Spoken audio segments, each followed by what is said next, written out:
우리는 지금 이 비전에 대해서 함께 살펴보는 가운데 있습니다. 이 비전이 어디에서부터 우리가 시작이 되는지에 대해서 오늘 한번 우리가 말씀을 통해 살펴보기를 원합니다. 비전의 포지션은 어디일까요? 비전의 포지션은 우리의 마음에서부터 출발한다는 것을 여러분 기억하시기를 바랍니다. 비전은 어디에서 출발한다고요? 방송실 뭐 하십니까? 네. 비전은 우리의 마음에서 출발을 하는 것입니다. 네. 비전은 어디에서 출발한다고요? 마음에서. 자, 무슨 말이냐면 제가 이것을 왜 강조하냐면요. 여러분, 우리는 생각이 나는 게 있고 생각을 하는 게 있습니다. 5만 가지 생각을 한다는 얘기가 있죠. 하루에도 우리는 별의별 생각을 다 하게 돼요. 그러나 골똘히 그 생각을 하는 것은 몇 개 되지 않습니다. 수없는 생각이 우리 머릿속에 스쳐 지나가지만 그것이 마음으로 가려면 그 생각을 잡아야 하는 것이죠. 그래서 그 생각이 마음속으로 들어올 때 비로소 그것이 우리의 삶의 열매로 나타나게 되는 것이라는 것입니다. 그래서 저는 여러분에게 이 비전에 대해서 같이 나누면서 오늘 이 아침에 여러분의 마음에 호소하고 싶습니다. 비전에 대해서 수없이 지금 우리가 나누고 있지만 혹여나 아직도 비전을 세우지 않은 분이 있을 수 있습니다. 마음이 없는 거예요. 여러분, 비전이 있어도 되고 없어도 된다는 그 말씀, 우리가 말씀을 통해서 살폈죠. 비전은 있어도 되고 없어도 되는 게 아니라 비전은 반드시 있어야 되는 것이다. 왜 그러냐 하면 비전은 우리의 방향을 설정하는 것이기 때문에 그래요. 목표 없이 갈 수 없고요.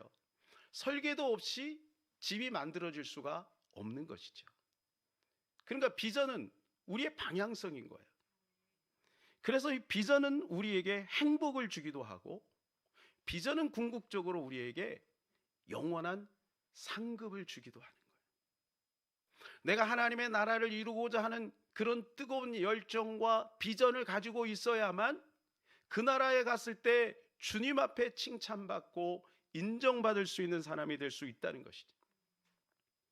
사랑하는 여러분, 비전이 있어야 현실이 정복이 되고 비전이 있어야 영원히 정복이 되는 것입니다. 천국은 심노하는 자의 것이에요. 그래서 천국은 가고자 하는 자는 다 갈 수 있어요. 가고자 하는 자는 방법을 연구할 것이고 가고자 하는 자는 회개할 것이고 가고자 하는 자는 주님과 날마다 동행하며 살아갈 수밖에 없는 것이죠. 그러므로 우리의 마음에 구체적인 비전이 필요한 것입니다. 근데 그 비전이 어디에서 시작이 되느냐? 바로 마음에서 시작이 된다는 것입니다. 그래서 오늘 저는 마음과 이 비전의 상관관계를 함께 살펴보려고 합니다. 첫 번째는 비전은 마음에서 마음으로 들어가고 마음에서 출발한다는 것입니다. 자, 오늘 본문의 구조를 가만히 들여다보면 이런 구조로 되어 있습니다. 말씀이 마음에 들어가면 그것이 나의 말이 되고 내가 하나님의 말씀을 보게 되고 그리고 영적인 것을 보게 되면 그것이 나의 보는 방향을 결정하는 것이고 생명물이 눈에 보이지 않지만 우리의 행할 길을 가게 하게 한다는 것입니다. 그래서 그 중심에는 뭐가 있냐면 바로 마음이 있다는 것입니다. 무슨 말을 들었는가가 중요한 것입니다. 무엇을 보았는가가 중요한 것입니다. 본대로 행하게 되어 있습니다. 그래서 여러분 가족, 자녀들을 한번 가만히 보시면 여러분이 하시는 말씀을 자녀들이 하게 되어 있습니다. 그렇지 않겠어요? 본대로 들은 대로 살아가게 되어 있는 것이지요. 그래서 우리 흔히 그런 말 하죠. 인풋이 있으면 아웃풋이 있다는 거예요. 무엇을 집어넣느냐에 따라 무엇이 나오는 것이죠. 그래서 여러분, 내가 내 마음 안에 지금 무엇이 들어오고 있는지를 잘 살펴봐야 합니다. 세상에서 살아가면서 세상에 수없는 잡다한 것들이 우리 안에 들어옵니다. TV를 통해서, 영상 매체를 통해, 유튜브를 통해, 광고판을 통해, 또 세상에 있는 사람들이 가지고 있는 가치관의 그 목소리를 통해 끊임없이 우리의 마음속으로 수없는 것들이 들어오게 되어 있어요. 그래서요, 우리가 하나님의 말씀으로 조명 삼아서 그 말씀 비추어서 버릴 것은 버리고 취할 것은 취할 수 있는 그러한 능력이 필요한 것입니다. 그래서 먼저 우리 안에 뭐가 채워져야 되냐면 하나님의 말씀이 있어야 돼요. 왜냐하면 그 말씀이 영을 분별하기 때문에, 그 말씀이 옳고 그름을 분별해 주기 때문에 말씀이 먼저 우리 마음속에 있어야 되죠. 20절 우리 같이 한번 읽겠습니다. 내 아들아, 내 말에 주의하며 내가 말하는 것에 대해 귀를 기울이라. 주님이 오늘 우리에게 말씀하는 거예요. 내 아들아, 나의 말을 들어라. 나의 말에 귀를 기울여라. 사랑하는 여러분, 이 시간에 하나님의 말씀에 귀를 기울이시기를 축복합니다. 그렇게 되면 어떻게 되냐면은 우리가 말하는 것이 달라진다는 거예요. 24절입니다. 구부러진 말을 내 입에서 버리며 삐뚤어진 말을 내 입에서 멀리하라. 여러분, 우리의 말이 어디서 나오냐? 우리의 마음에서 나오는 거예요. 마음이 굽으면 말이 굽어요. 그래서 그 말하는 것을 보면 그 사람의 인격을 알 수가 있는 것이죠. 마음은 보이지 않지만 말은 들리잖아요.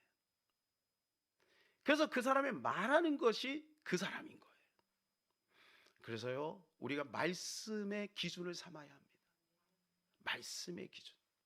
우리가 잘못하면은 말씀의 기준 삼지 않고 들은 어떤 사람의 말의 기준을 삼을 수가 있는 거예요. 성경에 보면 하나님의 말씀의 기준을 삼는 사람과 세상의 말의 기준을 삼는 두 종류로 나눠져요. 그 사건이 어디서 있었냐면 가데스 바네아에서 있었죠. 하나님이 이스라엘 백성들을 가나안 땅으로 인도하는 가운데 가데스 바네아에서 먼저 12 정탐꾼을 보냅니다. 그리고 그들이 와서 보고를 하는데 두 부류로 나눠지죠. 한 부류는 자기의 생각을 말합니다. 한 부류는 하나님의 말씀을 말합니다. 이스라엘 백성들은요, 사람의 말을 따라갔어요. 사랑하는 여러분, 내 생각과 달라도 하나님의 말씀을 기준 삼아야 될 줄로 믿습니다. 하나님의 말씀을 기준 삼았던 여호수아와 갈렙은 들어갔고 나머지는 광야에서 다 죽고 말았어요. 결론적으로 하나님의 말씀이 성취된 것을 보게 됩니다. 하나님의 말씀으로 기준 삼는 자가 승자가 됨을 오늘 우리에게 알려주고 있는 것이죠. 두 번째는, 비전은 긍정적인 마음에서 싹이 튼다는 것입니다. 어떤 마음이요? 옆에 있는 사람에게 긍정적인 마음을 가집시다. 자, 22절을 우리 같이 한번 읽겠습니다. 그것은 얻는 자에게 생명이 되며 그의 온 육체의 건강이 됨이라. 자, 여기서 얻는 자라고 하는 단어에 좀 포커스를 맞추고 싶어요. 얻는 자라고 하는 단어가 원어가 마차인데요, 이것은 무슨 뜻이냐면 적극적으로 찾는다라는 뜻이 있습니다. 국어사전에 긍정이라고 하는 말을 찾아보면 이런 뜻이 있어요. 적극적으로 옳은 것을 인정하는 것이다. 여러분, 이 적극적인 것이 중요한 것이죠. 적극적으로, 의도적으로 그것을 찾아야 되는 거예요. 그것을 추구해야 되는 거예요. 그것이 바로 하나님의 뜻이기. 그래서 우리의 마음에는 끊임없이 부정적인 생각과 긍정적인 생각이 같이 공유하게 되어 있습니다. 그래서 내가 긍정적인 생각을 선택할 것인가, 부정적인 생각을 선택할 것인가, 이것은 나의 자유지만 그 결과는 너무나도 달라져요. 세상 사람들도요, 긍정적인 사람이 잘 되죠. 그런데 예수 믿는 사람이 부정적인 생각을 가지고 있으면 그것만큼 억울한 게 없어요. 하나님은 좋은 하나님이고 능력의 하나님이고 자비의 하나님임에도 불구하고 우리의 마음이 병들어 있어서 그 사랑의 능력의 하나님을 경험하지 못하는 것이 된다면 그거만큼 억울한 일이 어디 있겠습니까? 어떤 초등학교에 선생님이 들어오면서 꽃바구니를 탁 들고 들어왔어요. 여러분, 이 꽃이 있으니까 좋지요? 좋다고 말해주세요. 얼마나 좋아요, 꽃이 있으니까. 꽃바구니가 싹 들고 애들이 와 그러는 거예요. 와. 초등학생들은 와 합니다. 와 그래. 그 꽃을 탁, 얘들아 꽃이 이쁘지? 탁 주섬주섬 뺐어요. 그리고 준비한 그 봉지 안에서 썩은 생선을 거기다가 담았어요. 그러니까 애들이 이러는 거예요. 그러면서 아이들한테 얘기하면, 얘들아, 똑같은 바구니인데 꽃을 담을 수도 있고 썩은 생선을 담을 수도 있단다. 꽃을 담으면 향기가 나지만 썩은 생선을 담으면 악취가 나는 거야. 너희의 마음에는 무엇을 담기 원하니? 똑같은 마음이지만 내가 부정적인 생각을 받아들일 수도 있고 긍정적인 생각을 받아들일 수도 있는 거예요. 제가 한번 질문해 보겠습니다. 사랑하는 여러분, 하나님은 긍정적일까요? 부정적일까요? 하나님은 절대 긍정입니다. 왜냐하면 하나님이 부족함이 없는 분이에요. 하나님은 완전한 분이에요. 하나님은 사랑의 하나님이에요. 그러니까 하나님은 부정이 없는 것입니다. 하나님은 항상 우리에게 이렇게 말씀합니다. 할 수 있다. 하면 된다. 해보자. 할 수 있거든이 무슨 말이냐? 믿는 자에게 능치 못함이 없느니라. 항상 기뻐하라. 쉬지 말고 기도하라. 범사에 감사하라. 이것이 주님의 뜻이라고 말씀해 주고 있습니다. 사랑하는 여러분, 하나님의 말씀을 믿음으로 취하시기를 축복합니다. 로버트 슐러 목사님이라고 있었습니다. 이 로버트 슐러 목사님의 처남이 프랭크 밴더 마틴이라고 하는 분인데, 이분이 세계적인 바이올리니스트예요. 18살 때부터 아주 유명하게 명성을 떨쳤습니다. 그런데 어느 날 아버지가 일하는 이 대장간에 갔다가 잘못해갖고 이 단쇠가 손에 떨어진 거예요. 그런 바람에 손가락 4개가 없어졌어요. 얼마나 절망스럽겠습니까? 얼마나 마음이 낙담이 됐겠어요? 그런데 이 청년 좀 보세요. 이 엄지손가락 하나 가지고 바이올린을 연습하는 거예요. 우리 초이 참 바이올린 잘하는데, 예? 이 엄지손가락 한 가지고 이거 하기가 쉽지가 않겠죠. 근데 이 청년 보세요. 이렇게 말을 했어요.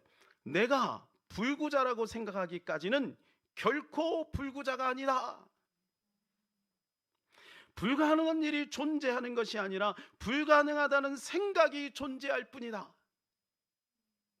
이 청년은 이거 가지고 하나 연습을 열심히 해가지고 결국 세계적인 바이올리니스트가 됩니다. 제가 이 글을 읽고요, 기타에 도전을 한 거예요. 제가 몇 번이나 도전했다가 이 손가락이 얼마나 아픈지요. 그래서 제가 요즘에 기타 잘 치는 양반들을 보면서 존경스럽더라고요. 우리 재원이하고 우리 전사님 기타 잘 치잖아요, 그죠? 얼마나 존경스러운지 모르겠어요. 너무 아픈 거예요. 그래서 포기하려고 하는데 제 친구가 한 영상을 보여주더라고요. 제가 그 영상을 보고 제 입이 쏙 들어갔어요. 한번 보실까요? 영상을.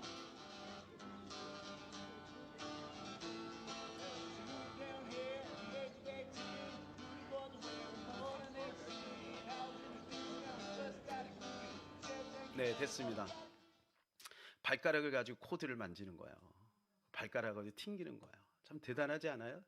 제가 열심히 연습을 하고 있습니다. 그래서 수요일 날 제가 한번 조금 해봤는데, 수요일 날 참석하신 분들 어떠셨어요? 좋았다고 말씀해 주세요.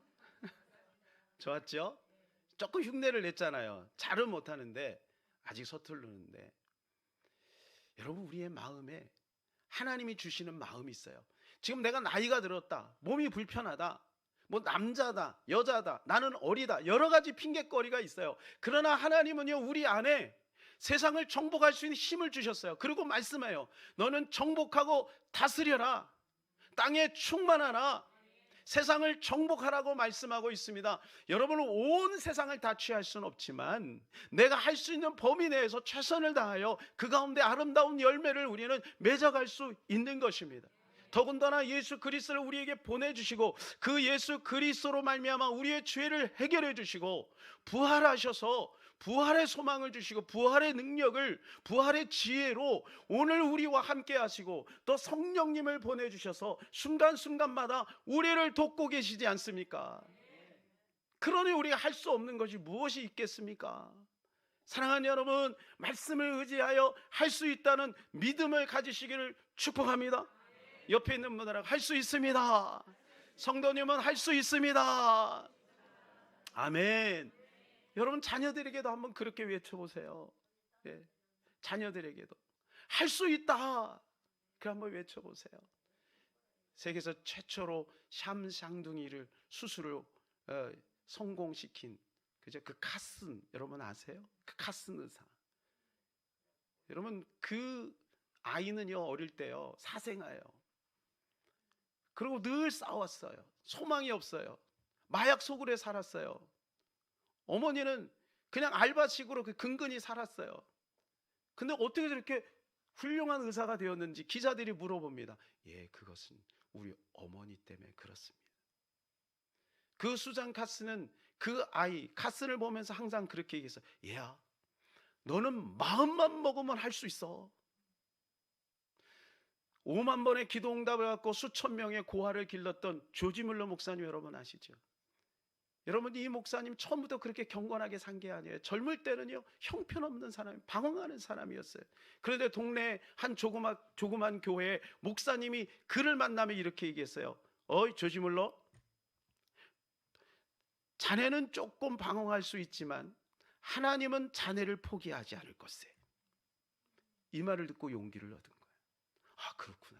왜? 조지 물러는요 이미 자기 자신을 포기해버렸거든요. 사랑하는 젊은이들이여, 우리 청년들 많은데 절대로 포기하지 마세요. 나를 포기하지 마세요. 하나님이 포기하지 않는데 왜 내가 나를 포기합니까? 조지 물러 목사님은 거기에 용기를 얻은 거예요.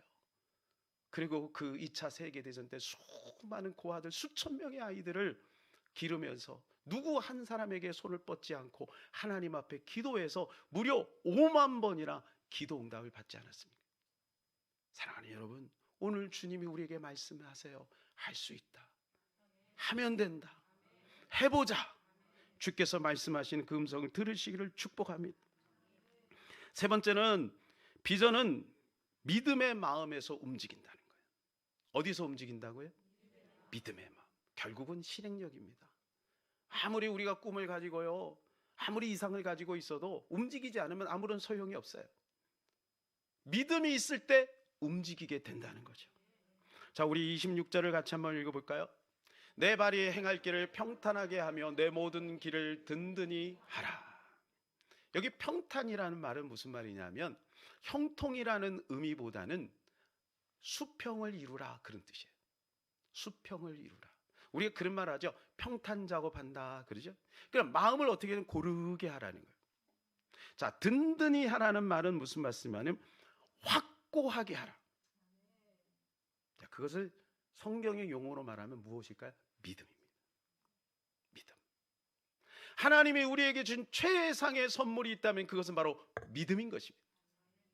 우리는 믿음으로 말미암아 구원을 받습니다.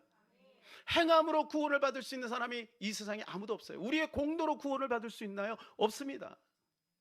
오직 우리는 믿음으로 말미암아 구원을 받게 될 줄로 믿습니다. 근데 그것에 끝나는 것이 아니라 믿음으로 성취를 하게 되는 거예요.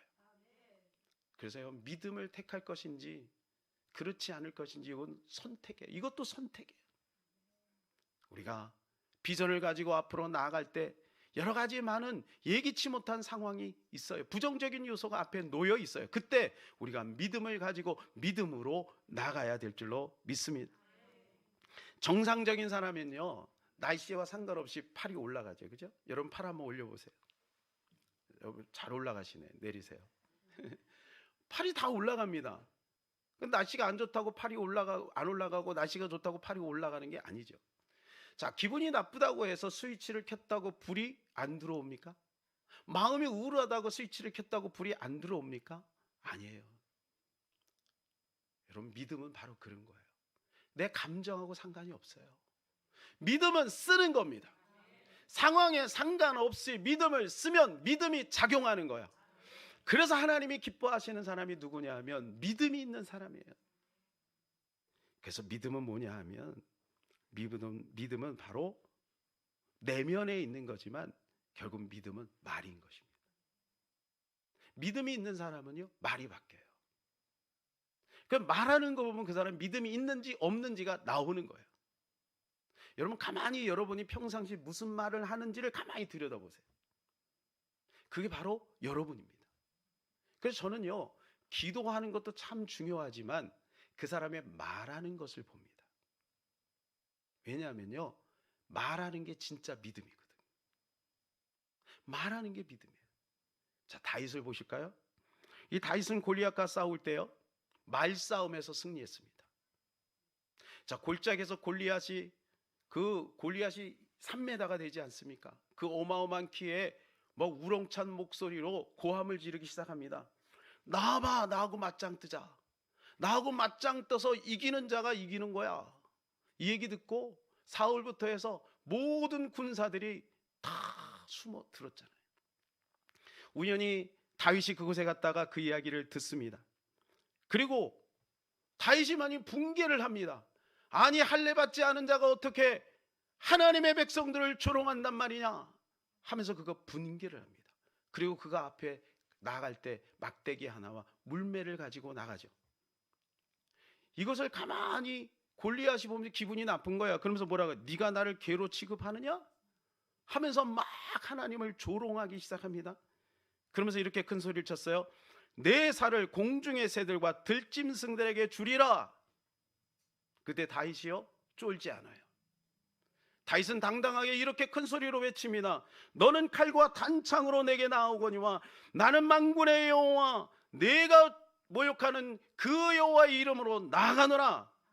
여호와의 구원하심이 칼과 단창에 있지 아니함을 이 무리들에게 알게 하리라. 전쟁은 여호와께 속한 것인즉 그가 너희를 우리 손에 넘기리라.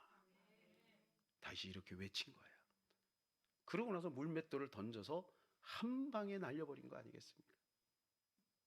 여러분, 그렇게 할 수가 있겠습니까? 이미 다윗은 그 전쟁에서 이긴 거예요.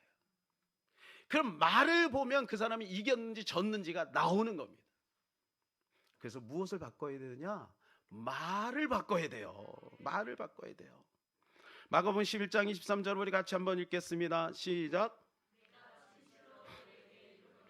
누구든지 산더러 들려 바다에 던져지라 하며 그 말하는 것이 이루어질 줄을 믿고 의심하지 아니하면 그대로 되리라. 주님께서 이렇게 말씀하죠. 너희가 겨자씨 하나 같은 믿음만 있으면 이 산을 들어 저 바다에 옮겨지라 라고 하면 될 것이다. 그런데 여기에서 키포인트가 무엇이냐 하면 그 말하는 것입니다. 이 산을 들어 저 바다에 옮겨지라 라고 말할 수 있냐 이거죠. 여러분, 할 수 있겠습니까? 그러니까 믿음은 이미 시작이 된 거죠. 믿음이 있으니까 말하는 거예요. 그러니까 세상 사람들이 볼 때는요, 우리들 보고 뭐라 하니? 아유, 뻥쟁이네. 우리가 70년대, 80년대에 여러분 경제 성장이 일어나면서 교회가 부흥이 됐어요. 그때 기도원마다 사람들이 모여서 기도했어요. 하나님밖에는 의지할 수 있는 길이 없었어요. 맨바로 바닥에 누워 엎드려서 하나님 앞에 밤새워 기도했어요. 연탄을 펴놓고 연탄 가스를 마셔가면서 하나님 앞에 기도했어요. 그때요, 사람들은 뭐라고 얘기해? 야, 그렇게 기도한다고 돼? 그런데 하나님이 이 민족을 축복하신 겁니다. 오늘 우리가 기도하면 하나님이 일하실 줄로 믿습니다. 여러분, 믿음은 말이에요. 믿음은 말이에요. 그래서 믿음이 있는 사람은요, 그 마음에 그 믿음을 온전히 착상시키기 위해서 기도를 합니다. 하나님의 말씀 붙들고 기도하는 거예요. 그럴 때요, 담대함이 오게 되고 사람들 앞에 쏠지 않고 이야기할 수 있는 거야. 이 산아 옮겨져라 라고 말할 수 있는 것입니다. 제2차 세계대전을 승리로 이끈 세 사람이 있습니다. 루즈벨트 대통령과 또 영국의 처칠, 그리고 아이젠하워 장군이죠. 이 세 사람이 같이 공동으로 해서 2차 세계대전을 승리로 장식했는데 가장 중요한 전쟁이 있었어요. 그 가장 중요한 전쟁이 뭐냐? 노르망디 상륙작전입니다. 여러분 아시죠? 이 노르망디 상륙작전에서 승리함으로 말미암아 전세가 완전히 역전됐어요. 그 전에는 독일이 파죽지세로 그냥 전 세계를 다 장악하고 있었어요. 노르망디는 이제 프랑스 해안 아니겠습니까? 굉장히 중요한 요충지예요. 여기를 점령하느냐 여기를 놓치느냐에 따라 달라요. 이미 독일이 거기를 점령하고 있었어요. 이때 이 연합군들이 어떤 계획을 썼냐면 1944년도에 6월 6일 날을 D-Day로 삼고 그날 공격하기로 했습니다. 그런데 그날 날씨가 너무 안 좋은 거예요. 그날뿐만 아니라 이 일기예보를 보니까 그 다음 날도 날씨가 안 좋대요. 그래갖고 그때 사막의 여우라고 하는 롬멜, 이 독일의 명장이죠. 지략가죠. 이 롬멜 장군이 마침 그날이 자기 아내 생일이었어요. 그리고 본국으로 가서 이제 아내를 축하하러 간 거죠. 그 없는 틈에 루즈벨트 대통령이 자기 집무실에서 무려 17시간을 기도한 거예요. 근데 놀라운 일이 벌어졌어요. 갑자기 날씨가 안개가 걷히고 날씨가 좋아지는 거예요. 그래서 연합군들이 거기를 딱 장악을 해서 막 밀고 들어가는데, 그러면 이제 이 롬멜장은 기갑부대를 이끌고 있었거든요. 그럼 이거를 누군가가 움직여야 될 거 아니에요. 그런데 이걸 누군가 움직일 때는 이 최고 사령관 히틀러의 제가가 있어야 되는 거예요. 근데 히틀러는 10시까지 자는 습관이 있대요. 히틀러가 잠을 잘 때 깨우면 난리가 난대요. 난리가 난대요. 그래서 사령관들이 막 안절부절하는 거예요. 야, 네가 가. 아니야. 여러분 진짜 이야기입니다. 이거 꾸며낸 얘기 아니에요. 야, 네가 안 돼. 우리 사령관이 난리 펴. 안 돼. 그래서 10시가 훌쩍 지나서 히틀러가 깨고, 그러고 나서 이미 장악이 돼버립니다. 여러분, 우리가 기도하면요, 날씨가 좋아지기도 하고, 기도하면요 휴가를 가기도 하고요, 기도하면요 잠자기도 하는 것입니다. 저는요 이 루즈벨트 대통령이 17시간 기도할 때 과연 마음이 어땠는지를 생각해 봤어요. 기도할 때는 외롭습니다. 그런데 그 외로운 가운데 기도할 때 하나님은 그곳에서 일하시고 있다는 거죠. 사랑하는 여러분, 어떤 난관이 있어도 낙심하지 말고 하나님 앞에 기도하시기를 축복합니다. 기도하면 극복할 수 있고, 기도하면 역전될 수 있고, 기도하면 하나님이 일하시고, 기도하면 천사가 일할 줄로 믿습니다. 시편 107편에 보게 되면 성도가 고통 중에 하나님 앞에 부르짖어 기도했더니 하나님이 그에게 마음의 평온을 주시고 그리고 소원의 항구로 인도하신다는 말씀이 있습니다. 자, 우리 30절을 같이 한번 읽어볼까요? 그들이 평온함으로 말미암아 기뻐하는 중에 여호와께서 그들이 소원의 항구로 인도하시는 도다. 그들을 소원의 항구로 인도하신다는 것. 언제요? 우리의 마음에 평안이 있을 때. 근데 그 마음의 평안이 어디서 오느냐? 기도에서 오는 거예요. 그런데 여러분, 이 고통 중에 기도할 때 하나님이 들으신다는 거예요. 우리가 살다 보면 고통이 있지요, 결핍이 있지요. 그런데요, 그 고통과 결핍이 축복이 되는 사람이 있고, 그 고통과 결핍이 고통으로 끝나는 사람이 있는 거예요. 거기서 차이는 뭐냐? 기도하느냐 안 하느냐. 제가 오늘 단에 올라오기 전에 한 글을 읽었습니다. 홍성사를 운영하시는 이재철 목사님의 이야기예요. 이재철 목사님이 출판사 홍성사를 이렇게 운영하시다가 부도가 났어요. 그래서 이제 감옥에 들어갔습니다. 감옥에 들어가서 하나님을 만나는 거예요. 여러분, 근데요, 그 아내 사모님 보세요. 발렌타인데이에 초콜릿을 가지고 와서 남편을 위로하는 거예요. 여러분, 부도 나서 남편이 구치소에 있고 절망 가운데 있는데 아내는 발렌타인데이라고 초콜릿을 들고 온 거예요. 여러분, 할 수 있겠습니까? 여러분 표정 보니까 당연하죠 그러는데 쉽지 않습니다. 믿음이죠. 그 안에는 기도한 거죠. 그러고 나서 이재철 목사님은 목회를 하면서 한동안 많은 지식인들에게 선한 영향력을 끼쳤습니다. 사랑하는 여러분, 오늘도 하나님은요 우리에게 때로는 고통을 안겨주실 수도 있어요. 그러나 그 가운데 하나님 앞에 기도하면 하나님이 그것을 통해서 우리를 소원의 항구로 인도해 주실 줄로 믿습니다. 우리 다 그 자리에 일어나셔서 주만 바라볼지라 한번 같이 찬양하겠습니다.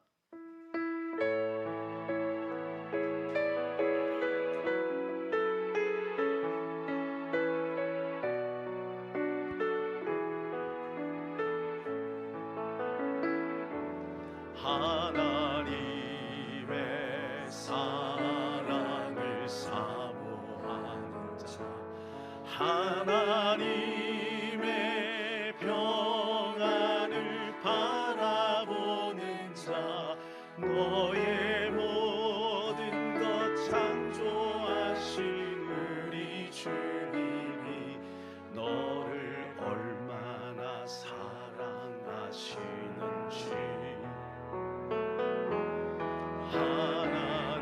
하나님께 찬양과 경배하는 자,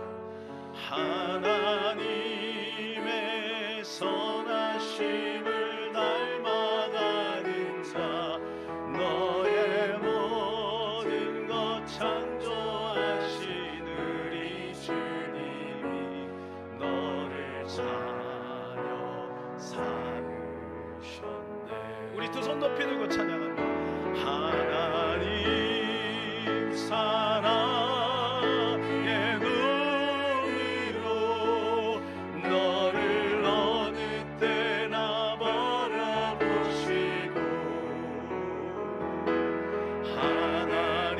하나님이 선한 귀로서 언제나 너에게 기울이시니 어두움에 밝은 빛을 비춰주시고 너의 작은 신음에도 응답하시니 너는 어느 곳에 있든지 주를 향하고 주만 바라보 하나님 사랑의 눈으로 하나님 사랑의 눈으로 너를 어느 때나 바라보시고 아멘. 하나님 인자한 귀로서 언제나 너에게 기울이시니 어두움에 밝은 빛을 비춰주시고 너의 작은 신음에도 응답하시니 너는 어느 곳에 있든지 주를 향하고 주만 바라보시라 주만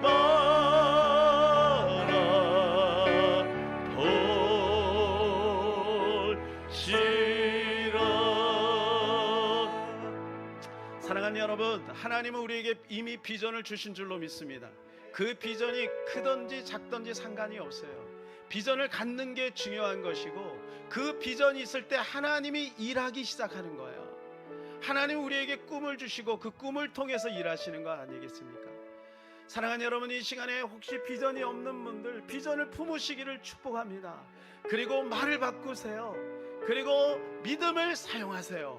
하나님 반드시 그 비전을 통해 영광을 받으실 것이고, 그 비전을 통해 많은 영혼들을 주께로 인도하는 역사가 있게 될 줄로 믿습니다.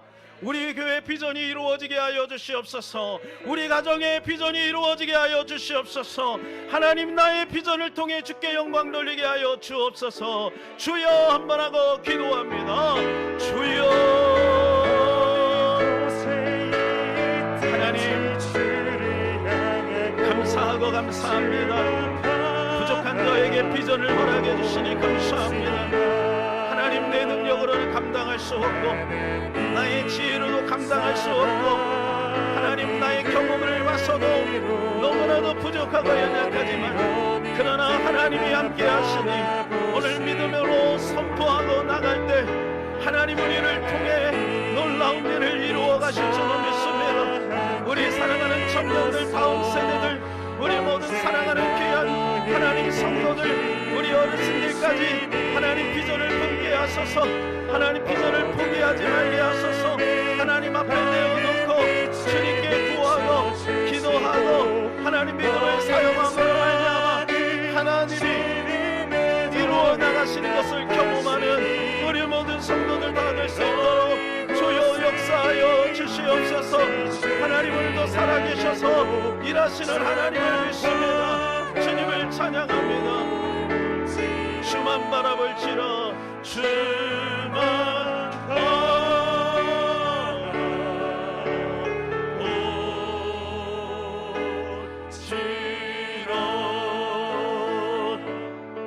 하나님 감사합니다. 우리가 우리를 생각할 때는 너무나도 부족하지만, 그러나 하나님 우리에게 말씀합니다. 너는 아브라함이다. 너는 사라다. 너는 나의 자녀다. 주님이 말씀하고 계심을 믿습니다. 하나님, 우리 사랑하는 성도들, 이 험한 세상 살아갈 때 비전을 품게 하여 주시옵소서. 비전을 품고 나아갈 때 믿음이 없는 사람들이 우리를 향하여 조롱할 수도 있습니다. 골리앗처럼 우리를 깔볼 수도 있습니다. 흔들리지 않기를 원합니다. 아니 주님, 흔들리지 않겠습니다. 하나님 나라를 이루고자 하는 비전을 가지고 나아갈 때 비록 우리는 연약하고 부족하지만 하나님 우리를 붙들고 있음을 믿고 담대하게 나아가게 하여 주시옵소서. 우리 사랑하는 귀한 성도들, 교회를 섬기고 하나님의 나라를 이루어 나갈 때 낙심하지 말게 하여 주시옵소서. 위로하여 주시옵소서. 용기를 주시옵소서.